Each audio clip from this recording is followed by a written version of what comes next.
அனைவருக்கும் வணக்கம். என் பெயர் புதுமித்ரன். நான் 4ஆம் வகுப்பு படிக்கிறேன். நான் இப்போது கல்வி கண் திறந்த காமராஜர் அவர்களை பற்றி பேசப் போகிறேன். காமராஜர் அவர்கள் 1903ஆம் ஆண்டு ஜூலை மாதம் 15ஆம் தேதி விருதுநகரில் பிறந்தார். இவருடைய பெற்றோர் குமாரசாமி மற்றும் சிவகாமி அம்மையார் ஆவார். 6 வயதில் தந்தையை இழந்ததால் பள்ளி படிப்பை தொடர முடியாத நிலைமைக்கு தள்ளப்பட்டார். நம் நாட்டையும் மக்களையும் ஆண்ட ராஜாதி ராஜா நம்ம காமராஜர்.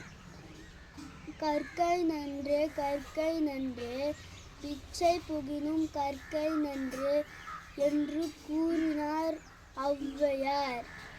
பிச்சை எடுத்தாவது உங்களை கல்வி பயில வைப்பேன் என்று கூறியவர் காமராஜர்.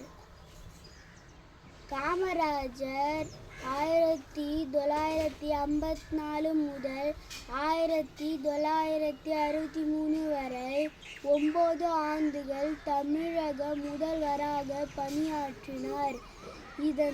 இதனால் இலவச கல்வி, இலவச மதிய உணவு திட்டம் என பல திட்டங்களை தொடங்கி வைத்தார்.